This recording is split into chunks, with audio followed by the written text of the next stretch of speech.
Jerry Bailey and I back in the saddle, Belmont Park for the Belmont Stakes. Oddly enough, this year, the first leg of horse racing's Triple Crown, and also oddly enough, instead of being the test of the champion at 1.5 miles, it's at 1 1/8 around one turn. Now, you and I have talked on these Zooms, and we've even talked to people from NYRA about the changes and why, and we've given our opinions about it. But any way you slice it, it's going to be pretty weird to see a Belmont Stakes Saturday with no fans and then at a completely different distance. Which is par for this year. It's been a totally weird year. No fans. I don't know. I maybe could get over that, but looking at the Belmont Stakes starting way, it's almost like in Suffolk County. That's how far the 1 1/8 pole is instead of in front of the grandstand, and just one turn around into the wire.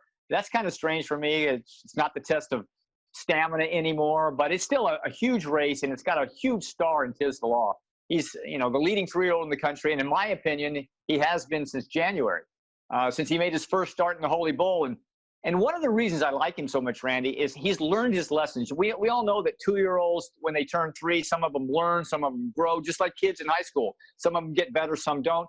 He's gotten much better. Even though he was good as a 2-year-old, he's learned how to do things in a more efficient way now. He was headstrong a little bit in the Holy Bull. He broke and was allowed to go to the lead into the first turn. And then his jockey, Manny Franco, decided he wanted to make him relax a little bit more. And Tiz the Law kind of didn't want that at first. First, it was I want you to do it, and let's try and muscle you back. And then it was kind of a tug of war, and then it was an all-out fight as they turned down the backside. His jockey, Manny Franco, almost turned him backwards just to get him back off the early pace so he would relax. And lo and behold, he did finally relax. And then a second later, jockey Franco flipped him outside and said, okay, let's go again, because he wanted to reestablish position. That's really hard for horses to do. Settle, and then go again, and then settle again until he asked him for his best turning for home. Very impressive Holy Bull because of those reasons.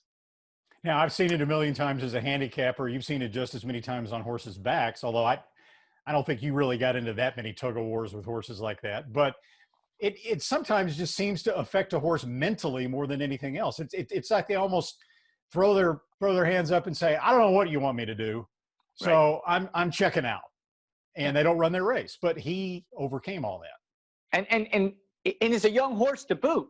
Even older horses who've been around the block, if you will, a couple of times can kind of resent it. And a young horse, it totally confuses, as you say, but he took those lessons really well, and that was on display in his next race, which was the Florida Derby. He did have a more outside post, but just from the beginning of the race, jockey Manny Franco was quiet on him. Tiz the Law reciprocated. He just settled in where Manny Franco wanted him. He stalked about 3 wide most of the race, very uneventful, very relaxed way, and then took the lead turning for home and shook off a pretty good horse in Ete Indian, who had won the Fountain of Youth the race before. Very impressive Florida Derby to me, for the reason that he learned his lessons from the Holy Bull, and then he was a more relaxed horse, which gives his jockey many tools as we enter the Belmont Stakes. He could be close, he could be mid-pack. The horse will do whatever the jockey wants. Yeah, Tiz the Law pretty much checks all the boxes. He's got the talent. He's got the adaptable running style. He's got the pedigree by Constitution, the hottest young sire in America. So distance is not going to be any problem. He's got the trainer, Barkley Tagg, who's been there before, won the Kentucky Derby with Funny Side. Some of the toughest competition that Tiz the Law was going to face in the Belmont is now not going to be there because of Nadal's injury, Charlatan's injury, the fact that the Santa Anita Derby was run 2 weeks earlier with Honor AP and Authentic. So I'm expecting Tiz the Law to be like a 3-5 favorite. I think he's going to be an overwhelming favorite against these horses, and I think he deserves to be a very heavy favorite. Randy, I think he'll win, and he'll win easily. I think he'll go to Kentucky as the heavy favorite for the Kentucky Derby. Well, Honor AP's out there, so he might not be the heavy favorite, but I do think he'll be the favorite. All right, so who else is in the Belmont Stakes now? There is a horse named Tap It to Win, trained by Mark Casse, who won 2/3 of last year's Triple Crown with War of Will and Sir Winston, Preakness and Belmont. Tap It to Win came back after a couple of disappointing efforts at the end of his 2-year-old years, especially one at Keeneland, where he threw his head around and was resenting trying to be relaxed off the pace.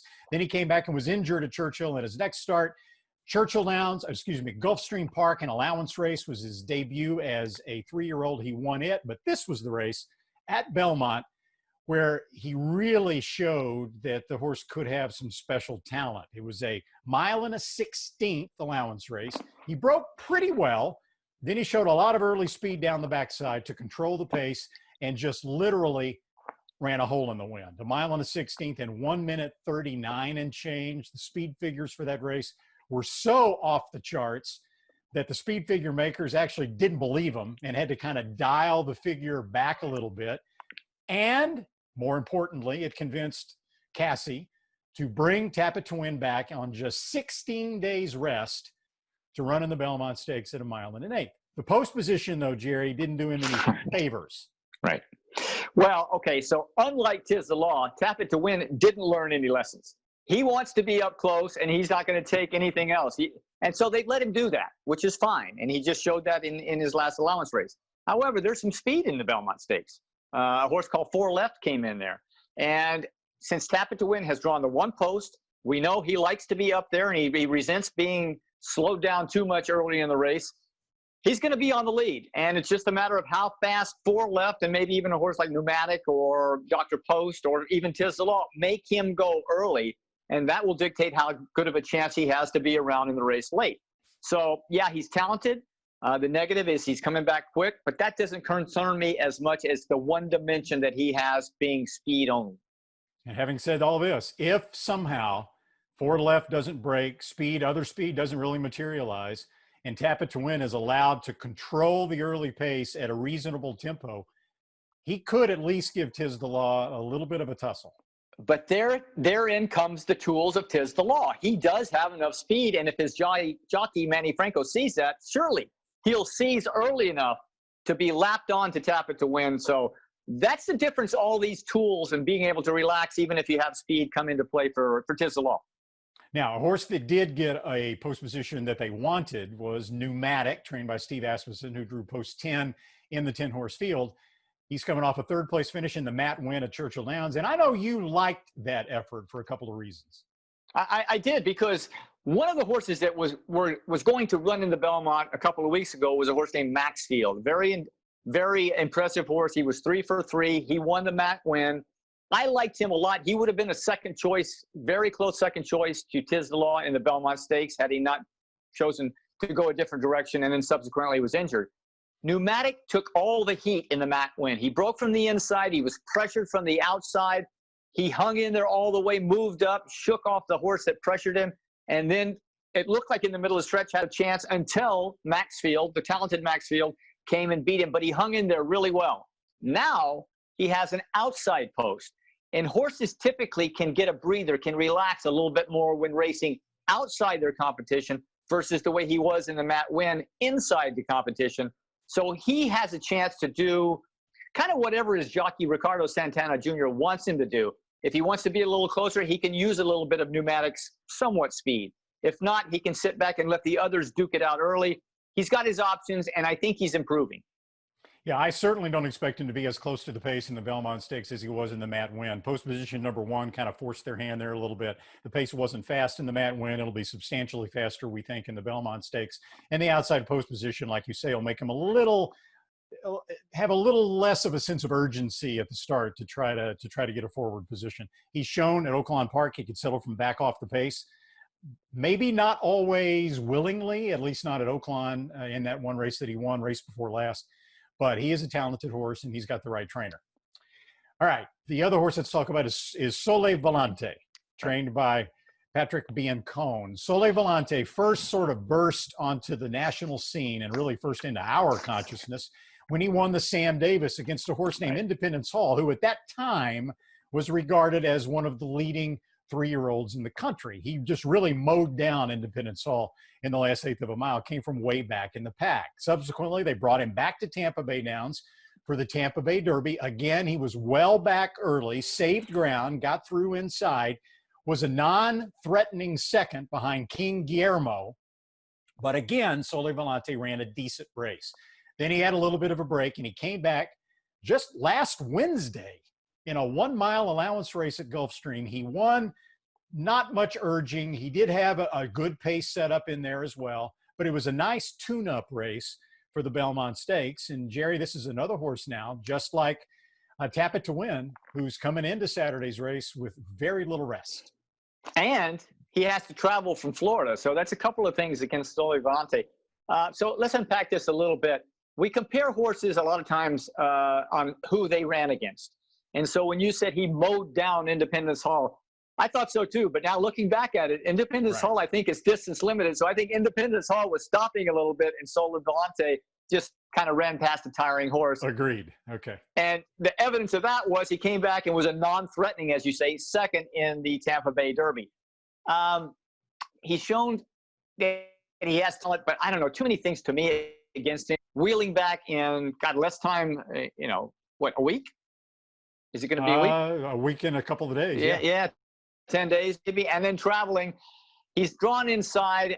He will appreciate a fast pace. If there's not a fast pace, I don't think he has much chance to close, which he is a closer. But I just think he's kind of overmatched, and there's too many negatives for me to like him. Don't you expect a fast pace? I expect an honest pace. I'm just not sure. 4 Left is the horse in the race that will dictate whether it's fast or not. Pneumatic, as you said, doesn't have that much speed. Dr. Post has tactical speed, but he's not a runoff. Tiz the Law, it depends on what his jockey Manny Franco wants. It's going to be Tap It to Win out early, and 4 Left is going to determine how fast they go early. Other horses in the Belmont Stakes, as I look at the list here, the post position draw that we didn't really talk about. Max Player, who's running for Linda Rice, who hasn't started Comes since from Feb. way 1, back when he won the Withers. Modernist from the Belmont barn, had a wide trip last time out in the Louisiana Derby. You ignore Mott horses at your own peril, but he's going to have to take a step forward. Farmington Road will come from way back in the pack. Jungle Runner has no business being in the race. And then the others. Dr. Post, we didn't talk much about Dr. Post, one of the 2 top Fletcher horses in there. Yeah, he's improving. He's only run 3 times. He did win a small stake called the Unbridled Stake. Pardon me. Tell him I'm Go busy, ahead. please. At a better race, an improving race. And we know how dangerous Todd Fletcher can be in the Belmont Stakes. So, yeah, he's got an outside chance. But look, I think everybody's running for second or third. If Tiz is what I think he is, he never fails to show up. So that's my pick. 1 out of 2 ain't bad. I remembered to hit record, but I didn't remember to turn my phone off. That's okay. All right. Anything goes this year, Randy. That's right. So one more thing before we go about this weird year. We've both been doing some media interviews about the Belmont Stakes, and twice I had the same question. And the question was posed kind of like this: without any fans in the grandstand, how much is it going to be of a disadvantage to the horses not to be able to feed off the energy that the crowd gives them? And I just kind of started laughing. I said, it's an advantage for the horses not to have anybody around. Horses tend to be high strung. They tend to get nervous, especially like in the paddock with a lot of people in an enclosed environment, a little claustrophobic and a lot of noise. They will love the pastoral, quiet setting. It'll help the horses, but it won't help anybody else. We spend every year at the Kentucky Derby figuring, okay, which horses will be least affected by all these people going crazy. And so, yeah, and I even had a question, would it affect the jockeys? And quite honestly, when I rode the Kentucky Derby, unless I was just 100 lengths last, I never heard the crowd of 150,000 people. The time the gates open until I hit the finish wire, I never heard anything. I was just so locked in. So I don't think it affects anything. No hecklers. Well, that's true. You're right there. Not that Jerry Bailey was ever heckled that much. Would heckle me? Yeah. All right. Thanks for doing this. Hope everybody enjoyed it. Belmont Stakes Saturday, NBC. We'll have the Wonder again. We'll have the Acorn. We'll have the Jiper.